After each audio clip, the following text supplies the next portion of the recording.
KGF సిరీస్తో global box ఆఫీస్ను Sheikh చేసిన rocking star yes ప్రస్తుతం toxic చిత్రంలో మరోసారి వెండితెరపై విధ్వంసం సృష్టించేందుకు సిద్ధమవుతున్నారు.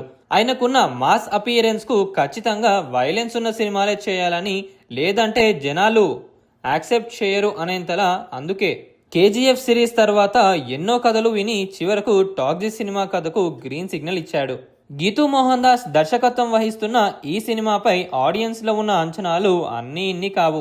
మరీ ముఖ్యంగా ఈ సినిమా టీజర్ రిలీజ్ తర్వాత ఇండియాలో పెను సంచలనమే సృష్టించింది. కొందరు హాలీవుడ్ స్టైల్ మేకింగ్ అని పొగడ్తలు కురిపిస్తే, మరికొందరు మాత్రం మసాలా కంటెంట్ ఏంటి ఈ రేంజ్ లో ఉంది అంటూ కామెంట్స్ చేశారు.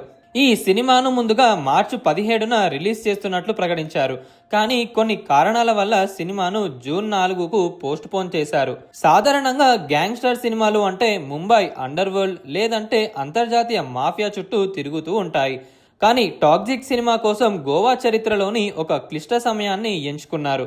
మన దేశానికి 1947లోనే స్వాతంత్ర్యం వచ్చినప్పటికీ గోవాలో మాత్రం 1961 వరకు పోర్చుగీస్ పాలనలోనే ఉంది.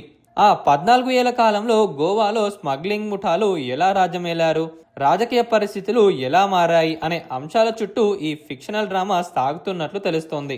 ఈ కథ 1940లో మొదలై 1970 వరకు, అంటే దాదాపు 3 దశాబ్దాల పాటు సాగుతుంది. ఒక సామ్రాజ్యం పుట్టుక, దాని పతనం ఎలా జరిగిందో ఇందులో కళ్ళకు కట్టినట్లు చూపించనున్నారట. ఈ సినిమాలో యష్ రయా అనే పవర్ రోల్లో నటిస్తున్నాడు. మొత్తానికి ఆ మధ్య రిలీజ్ చేసిన గ్లింప్స్ నుంచి టీజర్, సాంగ్ ఇలా ప్రతిదీ సినిమాలపై అంతకంతకు అంచనాలు పెంచుకుంటూ పోతున్నాయి.